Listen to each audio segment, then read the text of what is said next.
Pues listo, siendo las 4 horas de la tarde de San Diego, California, les doy la más cordial bienvenida. Muchísimas gracias a todos los que nos acompañan en esta tarde. Bienvenidos a nuestros ponentes el día de hoy. Les agradecemos como siempre su tiempo en querer compartir este tema tan interesante y que seguro que nos dejará mucha enseñanza a todos los que estamos aquí presentes. Les recuerdo que esta sesión está siendo grabada y estará en nuestro canal de YouTube para que puedan ingresar posteriormente a revisar lo que se haya platicado aquí y por supuesto puedan observar todas las conferencias que tenemos ahí también disponibles. Y por supuesto también tenemos nuestro chat para que directamente en el momento en que les surja una duda puedan hacer cualquier comentario a través de nuestro chat. Posteriormente, al finalizar la intervención de ambos ponentes, pues tendrán la oportunidad en nuestro embajador Harry Mora de revisar el chat y poder ahí consultar cualquier duda que pueda ir surgiendo. Así que el formato de esta tarde es que, bueno, ellos tendrán la posibilidad en este conversatorio de charlar, tanto nuestra ponente, la doctora Karen Sigmund, como el abogado también Harry Mora, desde Colombia, tendrán la oportunidad de platicar y acerca de este tema y posteriormente pasaremos a una sesión de 10-15 minutos máximo de preguntas y respuestas que tengan ustedes en el público. Así que agradecemos este espacio desde California Western School of Law y el Instituto Latinoamericano de Derecho y Justicia. Agradecemos a todos los que están conectados esta tarde noche, agradecemos su paciencia, por supuesto, y platicaremos ya un poco después acerca de todo lo que tenemos que ofrecer dentro del instituto. Pero le dejo al abogado Harry Mora el micrófono para que empiece esta charla. Y muchísimas gracias a la doctora Karen Sigmund, que es también, además de ser docente en el programa de maestría, es la directora asociada del Instituto Latinoamericano de Derecho y Justicia. Y bueno, doctora Karen, muchísimas gracias también por su asistencia. Bueno, muy buenas tardes, muy buenas noches, Ruby, Karen y a todas las personas que se conectaron en los diferentes países de Latinoamérica. Realmente este es un tema muy importante, muy apasionante y sobre todo de bastante utilidad. Yo creo que desde los inicios de la historia, no desde la historia jurídica, sino de la historia del ser humano, la gran pregunta que siempre ha surgido es ¿cómo nos comunicamos? Y esa pregunta de cómo nos comunicamos debe tener tanto un receptor como un emisor. Es decir, es la combinación perfecta, así como en el baile requerimos de dos como mínimo, así es la comunicación. Y si lo sumamos, cómo nos comunicamos ante los tribunales, pues nos da una iniciativa y una luz, y es a través de argumentos. Y son esos argumentos que queremos precisamente escuchar por parte de la doctora Karen Sigmund frente al método IRAC. Es un método que en las universidades en América Latina poco a poco se ha venido implementando, pero no con la eficacia ni la utilidad que sean no solamente desde las facultades de derecho, sino desde los tribunales.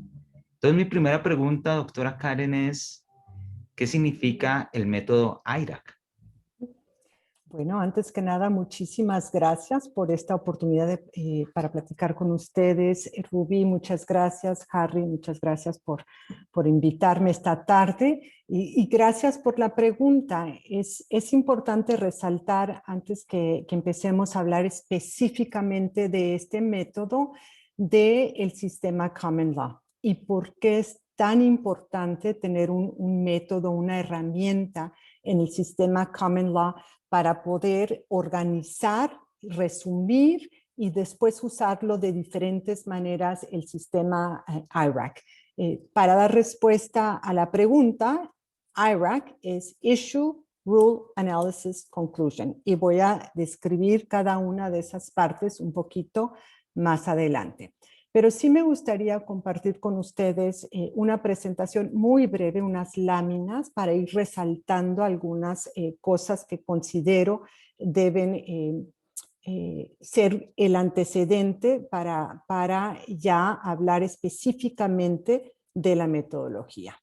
IRAC se usa en el sistema Common Law y, como bien dice Harry, se ha trasplantado a otros sistemas legales, pero en el sistema Common Law, que proviene del derecho británico, una de las fuentes principales son los precedentes. A diferencia de otros sistemas donde todo está, o la mayoría está codificado o hay algunas leyes, el sistema Common Law de Estados Unidos surge desde la colonia, trasplantan el sistema, lo traen los que vienen a lo que ahora es Estados Unidos, y eran básicamente a través de la costumbre que se iban creando las reglas. No tanto el derecho, digamos, escrito codificado, sino lo que iban resolviendo en los tribunales. Y otra cosa que también se vino a Estados Unidos de Inglaterra fue este principio de stare decisis, de mantener la misma línea y seguir los precedentes establecidos por los tribunales.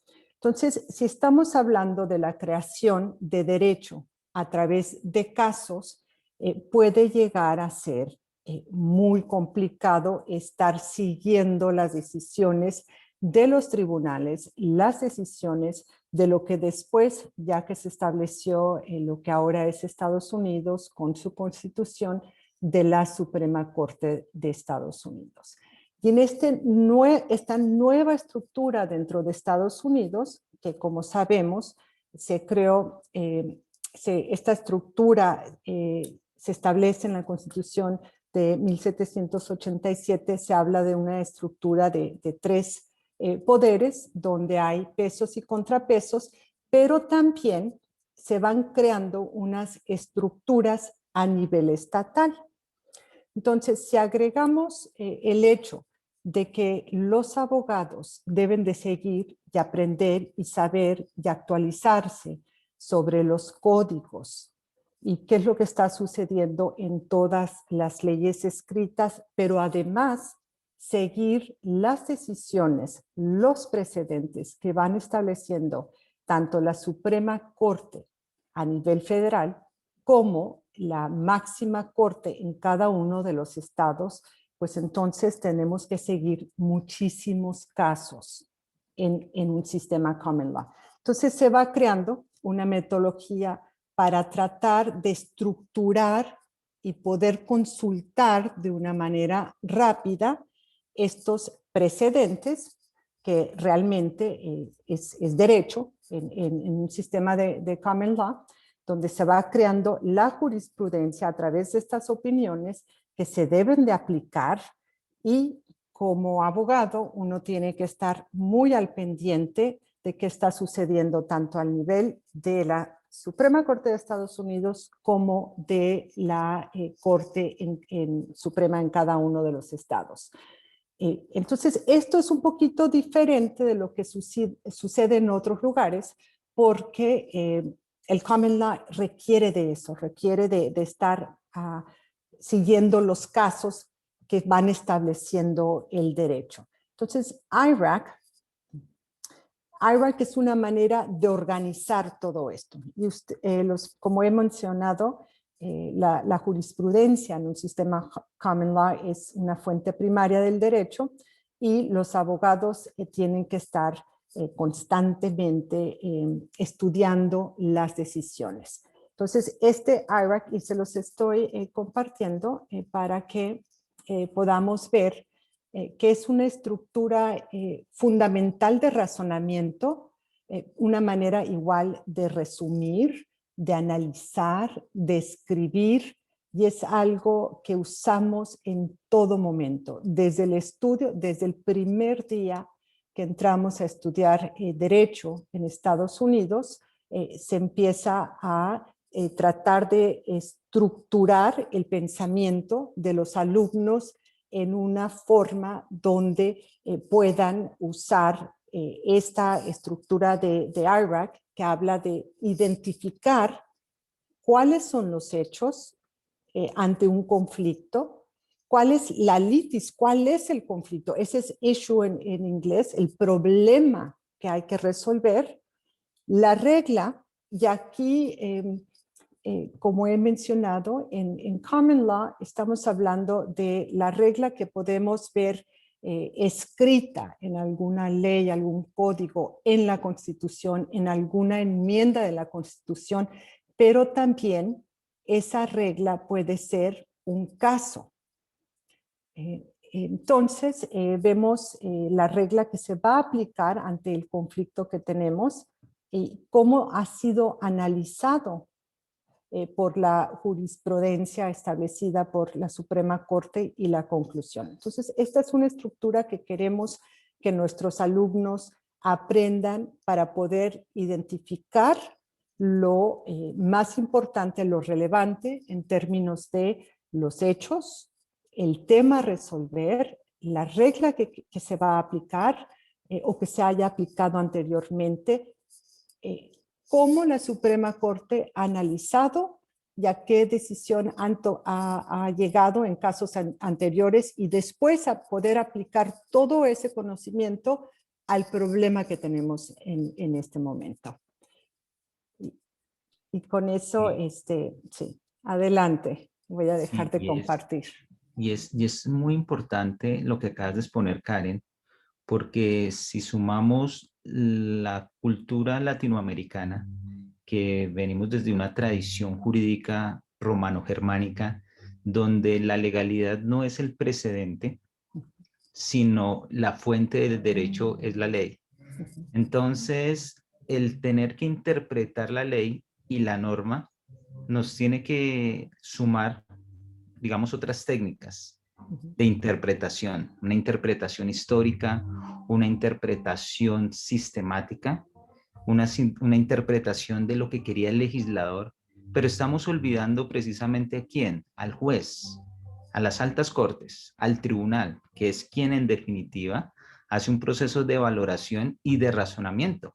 Lo que acabas de exponer es un tema supremamente importante en que los estudiantes de derecho no solamente están para aprender normas, sino los estudiantes de derecho tienen un papel en la problematización y la solución de esos problemas a través de la decisión de las altas cortes. Entonces, acá viene mi segunda pregunta, Karen. ¿Cuál es la importancia de poder argumentar con este método AIRA ante los tribunales? Muchísimas gracias por la pregunta. Como he mencionado, desde el primer día que llega uno a una facultad en Estados Unidos, empieza uno no a leer las legislaciones ni los códigos, sino que son libros de casos. Si estamos hablando de derecho constitucional, es el libro de casos de derecho constitucional, de cualquier tema penal, el que ustedes quieran. Son casos. Entonces, llega uno y tiene que revisar un caso, digamos, no sé, varios casos en esa semana y son casos de 30, 40, 50 cuartillas cada uno, la decisión final de la Suprema Corte. Y a partir de ese momento nos indican que hay que saber identificar rápidamente cuáles son los hechos, cuál es el problema que está resolviendo el tribunal y cuál es la decisión a la que llega y cómo llega a esa decisión. Entonces, esta capacidad de poder identificar y sintetizar y además de eso, encontrar la regla para después aplicarla a casos posteriores es una habilidad que se va creando a través de revisar un caso, dos casos, tres casos, cientos de casos, porque eso es lo que tenemos que hacer en el Common Law, y va creando realmente una estructura mental de argumentación diferente. Que esto, y nos dicen los profesores, ¿no? Lo que queremos es cambiar cómo se aproximan, cómo piensan en el problema o la controversia que tienen ante ustedes y saber que es algo que se nos dificulta en Latinoamérica, sacar todo lo que no es relevante, todo eso extra, y uno puede, al final de estudiar Derecho, en una cuartilla indicar de qué se trata hacer un resumen hechos, el tema que se resolvió, cuál es la regla que aplicó, el análisis que hizo la Corte en una cuartilla. Y eso es una habilidad que realmente se va desarrollando. No, ¿cómo decir?, perdernos en todo este lenguaje, sino que es como un ejercicio mental, porque esto nos va a ayudar en los casos subsecuentes a poder pensar de esa manera estructurada. Y cuando uno presenta un argumento oral, un argumento por escrito, tiene que poder ir uno al grano y no darle muchísimas vueltas al asunto, porque eso quiere decir que entonces no hemos analizado bien, no hemos identificado bien cuál es el problema. El problema se puede en una frase decir, esta es la litis del asunto. Y creo que eso es lo que las escuelas de derecho en Estados Unidos enseñan como una estructura mental, usar esta herramienta que después lo vamos a usar en todas las peticiones ante los tribunales, que en los memoriales donde uno trata de persuadir, lo hace con esta estructura. Y como todos han pasado por la Escuela de Derecho, esto facilita que el juez pueda identificar de inmediato cuál es el problema, cuál es la regla, y en el análisis es donde uno tiene que tener la capacidad de decir, esto es similar al caso anterior, esto es diferente a lo que, está establecido, y por lo tanto poder persuadir que lo que uno está proponiendo es la decisión que debe de tomar el juez, o en su caso, si es un argumento oral, estamos en un juicio, el jurado. Y ese método de casos que mencionas, me parece interesante la forma no solamente de tener el método, sino también de identificar el caso. En mi país, precisamente, haciendo un estudio, un análisis, una investigación de cómo los abogados investigan a través de casuística, empecé a preguntar e indagar con ellos. ¿Frente a cuál tema usted podría consultar y cómo consultaría? Muchos de ellos no tienen las fuentes directas de búsqueda, es decir, hablemos del website, sino que la búsqueda más reciente es lo que puede salir a través del buscador Google. Prueba de referencia. Entonces, ¿qué fue lo último que dijo la Corte sobre prueba de referencia? Y con eso construyen un argumento sin saber si realmente la línea del precedente del alto tribunal. Entonces, creo que hay una falencia todavía en América Latina en entender el estudio de casos frente a la identificación de cómo ese caso, lo que tú mencionas, algo muy concreto, algo muy sencillo, le va a permitir al abogado en el momento de litigar poder traer eso como argumento. Y en este pequeño preámbulo me gustaría, si nos puedes exponer a través de un ejemplo, ya sea si el IRAC siempre es de forma oral o si yo puedo utilizar este método también en memoriales escritos ante el tribunal, en un ejemplo muy sencillo, ¿cómo se podría construir? Sí, esta metodología se puede usar de manera oral o de manera escrita, porque como lo he mencionado, todos los abogados en Estados Unidos, así es la manera como pensamos. Debemos de llegar al tema de discusión de manera inmediata y saber cuáles son las reglas, y las reglas, como he mencionado, puede ser un código o puede ser un caso, que es lo que generalmente vemos, para poder en ese análisis hacer nuestro argumento de persuasivo. Me gustaría platicar de algunos casos que nos pueden dar un ejemplo de cómo funciona el sistema common law y cómo van los precedentes evolucionando y creando derecho, pero también dentro del análisis que hace la Suprema Corte usa esta metodología también para escribir finalmente sus sentencias, que eso es lo que estudiamos todos. Les voy a hablar de un derecho constitucional y ver hacia dónde creen ustedes que va esto. Si vemos la Constitución de Estados Unidos, no hay en ningún lugar, ni en la Constitución, ni en ninguna enmienda, un derecho a la privacidad. No está. La palabra privacidad no está en la Constitución. Sin embargo, hay algunas enmiendas que hablan de lo que no puede hacer el Estado. No puede entrar a nuestros hogares, no puede hacer un cateo sin órdenes, y va dando a través de las enmiendas estos derechos fundamentales que no mencionan la privacidad, pero hablan de que el Estado no puede hacer ciertas actuaciones. Y bueno, entonces la Suprema Corte en un caso en los 60s tuvo que resolver si una ley de un estado, en este caso era Connecticut, que no permitía que las personas casadas usaran ¿cómo se llama? Se me fue la palabra. Métodos de control de natalidad. No lo podían usar. Ese era lo que había dicho el Estado.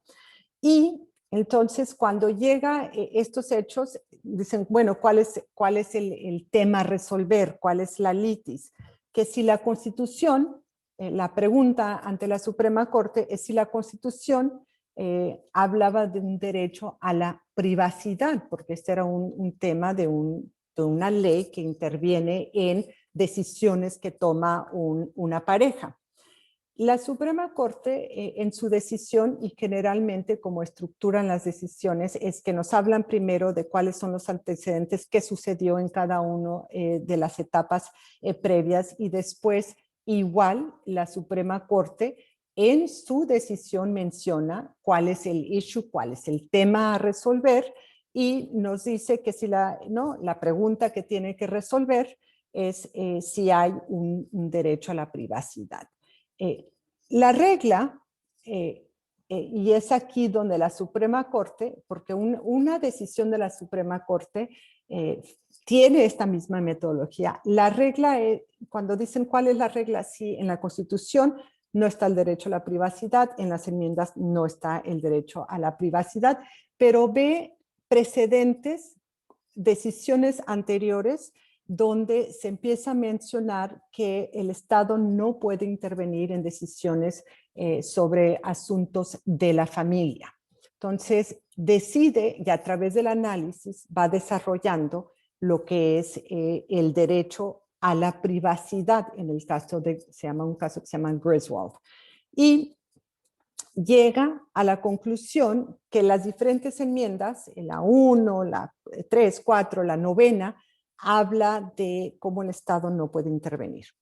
Este caso, Griswold concluye que sí, esta ley estatal va en contra de este derecho a la privacidad, y en ese momento se establece un derecho constitucional. No se cambia la Constitución, no se agrega otra enmienda, no se pasa una ley, no se codifica. Este precedente establece un derecho a la privacidad. La Suprema Corte misma va por estos pasos, por issue, la regla que vio otros precedentes, y decide establecer una regla nueva con ese caso. Y el análisis nos lleva de la mano a la conclusión que sí existe. Posteriormente, hay otro caso en los 70s que habla de igual de una cuestión donde un estado indica que no se pueden vender productos anticonceptivos a parejas no casadas. Entonces, años después, algo más o menos similar, donde el Estado quiere intervenir en decisiones personales. Y aquí, entonces, como ya hay un derecho a la privacidad, pues el issue el asunto que tiene que resolver es si esta ley que pasó el Estado, en este caso era Massachusetts, interviene con un derecho a la privacidad. Entonces, aquí vamos hilando los precedentes, pero todos con la misma estructura. ¿Cuál es el tema? ¿Cuál es la regla a aplicar? En el segundo caso, la regla a aplicar es Griswold, porque en ese se establece el derecho a la privacidad. Y aquí los hechos son un poquito diferentes, porque aquí estamos hablando de personas que no están casadas. Entonces, los abogados tendrían que hacer este análisis. A ver, el tema es muy similar, hay una regla establecida a través del precedente y mi obligación como abogada es usar ese caso a favor de mis clientes, y ese es donde el análisis, yo puedo decir, este caso es similar al anterior, o puedo decir es diferente, y en este caso era similar, pero no, porque estaban, en el primero era un matrimonio, ya aquí eran personas que no estaban casadas, pero estamos hablando de lo mismo, que si el gobierno puede decidir si pueden usar anticonceptivos o no. Entonces, aquí la Suprema Corte dice, bueno, sí hay un derecho a la privacidad, pero estamos hablando de igualdad ante la ley. Entonces, esta misma estructura, estamos hablando de la Suprema Corte, y cada una de las decisiones de la Suprema Corte se me hacen muy interesante porque uno puede ver esta metodología, pero también escuchar las diferentes voces que se requiere para llegar a una decisión. Y en el caso de la Suprema Corte, para crear derechos constitucionales. Y así me puedo seguir la historia, si el tiempo no nos permite, cómo se va desarrollando un derecho a la privacidad para llegar a un caso famosísimo que es Roe versus Wade. Y este caso es de un estado, del estado de Texas, decide criminalizar el aborto. Y unas personas, una mujer dijo, bueno, hay un derecho a la privacidad porque ya hay toda una línea de casos a un derecho que, como mencioné anteriormente, no está escrito explícitamente en la Constitución, pero la Suprema Corte de Estados Unidos lo va creando a través de los precedentes. Entonces, en el caso de Roe versus Wade, igual, ¿no? ¿Cuál es el tema? Que si hay una violación, si lo vamos estructurando de esa manera, ¿cuáles son los hechos? El Estado implementa una ley, criminaliza el aborto, y el tema a resolver es si este estatuto del Estado de Texas viola un derecho constitucional a la privacidad. Eso es el issue. El rule que tendríamos, o la regla, o el derecho aplicable, son los casos que he mencionado anteriormente. ¿Y cómo la Suprema Corte va a resolver? Bueno, analiza, ¿no?, todo lo que ha sucedido, cómo se ha ido desarrollando, y finalmente llega a una decisión que este derecho a la privacidad sí abarca o cubre un tema tan personal como puede ser la decisión de una mujer a abortar o no. Y aquí podemos ver, ¿no?, cómo van aplicando el IRAC a diferentes situaciones para ir ampliando un derecho constitucional. Pero lo mismo puede hacer uno en sus argumentos ante un tribunal, o también en los memoriales que apoyan algún argumento que tenga uno en algún caso. De decir, todo este derecho se ha ido creando, y mi caso, pero siguiéndose, ¿no? ¿Cuál es la regla anterior? ¿Cuál es el análisis que voy a hacer para mis hechos, para seguir esta línea a través de los casos y decir, usted, señor juez, debe de llegar a esta conclusión, que sí hay derecho a la privacidad? Y les puedo contar ya la última línea del caso, pero quizás un poquito más adelante, para ver ¿cuál sería la decisión de ustedes si vamos usando esta metodología para analizar el siguiente caso? Sí, y en esto, curiosamente, hoy leía un artículo de una revista jurídica conocida en Colombia, que es de ámbito jurídico, y se hacía la siguiente crítica. Y quiero, con el permiso de ustedes, leer textualmente lo siguiente. Y dice, con una Corte Suprema de Justicia que cada 8 días emite sentencias escritas, en las que no solo soluciona el caso, sino también suele hacer pedagogía sobre temas no discutidos. A los jueces de combate les queda muy difícil cuando las partes en audiencias se atrincheran en la lucha del pan fresco jurisprudencial. Arrinconados, activan su último recurso, suspendamos para resolver. Resolución que al final suele reflejar lo que el orden vertical enseña, extensas piezas escritas, cargadas de citas, vertidas en lecturas para cumplir con eso en la oralidad. ¿Qué, qué es lo que esta crítica surge en esta revista? Que tenemos jurisprudencias donde no se aplica este método AIRA en el sentido de que no sabemos cuál es el asunto, cuáles son las reglas o subreglas que se están fijando y por lo tanto el análisis y la conclusión termina siendo difuso. En los juzgados de primera instancia, vemos como ciertos litigantes a veces dicen, como lo menciona la Corte Suprema de Justicia o como lo ha dicho la Corte Constitucional. Y uno dice, bueno, ¿qué es lo que ha dicho la Corte Suprema? ¿Qué es lo que ha dicho la Corte Constitucional? Nunca identifican el caso. Por ejemplo, como en el caso que tú acabas de explicarlo, partías del hecho de qué? De identificar cuál era el caso, cuál era el hecho, cuál era la regla para poderlo aplicar en tu caso concreto. Entonces, he visto que hay una falta de argumentación en ese sentido. Traemos argumentos tan abstractos que se vuelven difusos, que finalmente no estamos diciendo absolutamente nada y entramos en confusión con el juez de primera instancia. Pero si a eso le sumamos que tenemos sentencias que son de 80, de 100, de 120 hojas, de 150 hojas, es más, tenemos sentencias hasta de 200 hojas. Entonces uno dice, ¿cuáles fueron las reglas que se fijaron? ¿Cuáles son los parámetros que se están marcando? Y ya con esto paso a la siguiente pregunta. Cuando nosotros vemos en los países en América Latina la regla de exclusión, las altas cortes de cada uno de los países tienen como fundamento las reglas que surgen del derecho norteamericano. Es decir, todo lo que es el vínculo atenuado, la fuente independiente, traemos los precedentes de las altas cortes de Estados Unidos.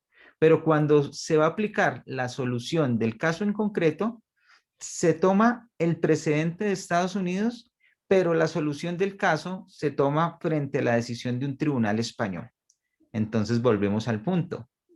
¿Qué es lo que estamos haciendo? Un derecho comparado de traer los precedentes del derecho anglosajón, del derecho del continental europeo y el derecho germánico para generar una gran combinación y decir, estamos legislando al estilo latinoamericano.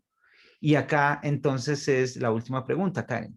¿Qué sugerencias tú darías con toda la experiencia que has tenido frente a los trabajos en México, lo que has tenido contacto con los colombianos, con los peruanos, los bolivianos? ¿Por qué esta importancia de construir este método AIRA? Y yo creo que ahí puedes continuar con el caso que nos estás describiendo, no solamente frente a la metodología en las facultades de Derecho, y es algo que estoy promoviendo con los decanos en Colombia, en que utilicemos este método AIRA, sino también con los abogados litigantes. Tenemos que empezar a litigar frente a este método. Y mira, no solamente abogados, no solamente facultades de derecho, sino con los jueces al momento de su decisión. ¿Qué sugerencias das para América Latina en la utilización de este método AIRA? Bueno, una sugerencia que siempre les hago a mis alumnos, sobre todo, y sé que es algo un poquito complicado por cuestiones de lenguaje. Si uno ve del español al inglés, generalmente el español es mucho más amplio. Digamos, el inglés uno es muy directo en la manera en que se comunica uno usando menos palabras, pero sí Creo que lo que he visto es que hay que aprender a, perdón que lo diga en esta forma, pero ir al grano, ¿no? ¿Cuáles son los hechos relevantes? Y eso no es escribir 10 cuartillas, porque queremos contar todo hasta lo que no tiene nada que ver, ¿no?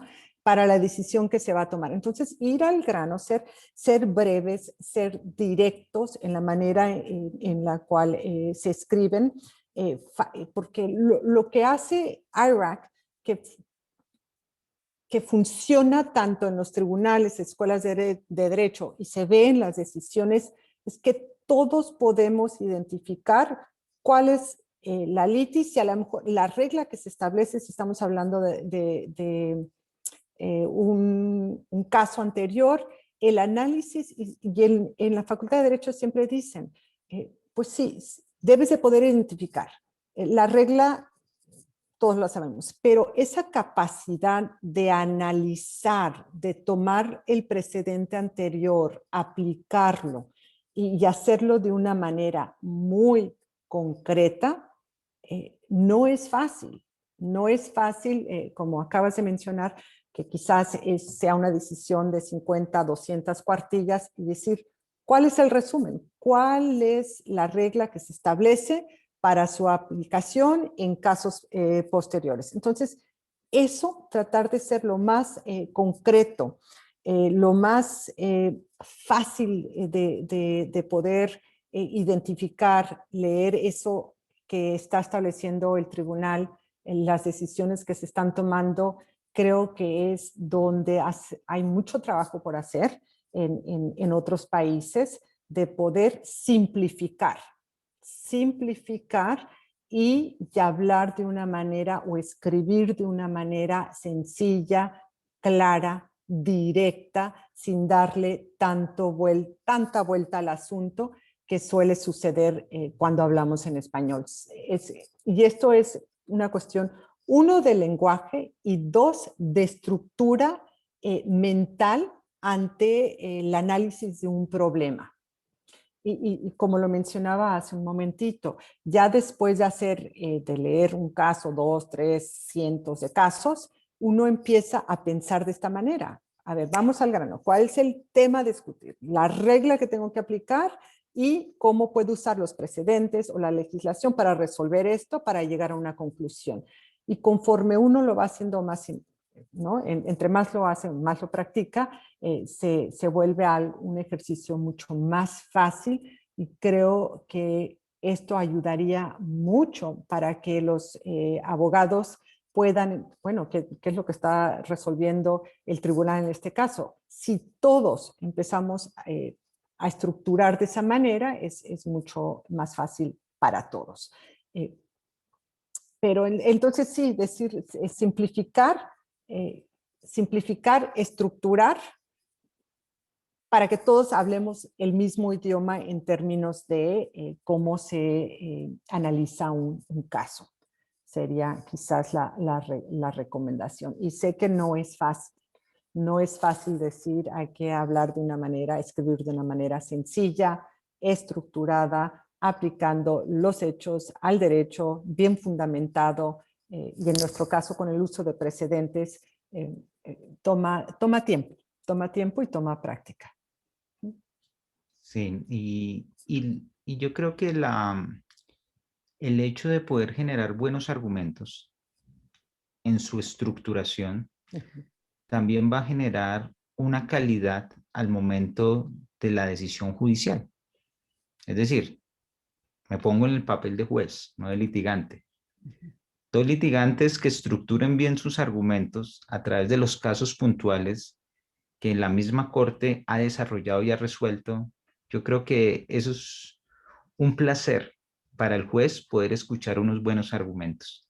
Claro. Entonces, las recomendaciones que das, Karen, creo que son totalmente lógicas en el punto no solamente de poder estructurar el AIRA como un método de razonamiento, sino como una forma simple de llegar al grano. Así Creo es. que nosotros los latinoamericanos, por una trascendencia cultural, es algo que empezamos a cambiar y es parte del cambio de paradigma. Y si queremos integrar sistemas acusatorios, no es solamente frente a las normas o frente a las técnicas.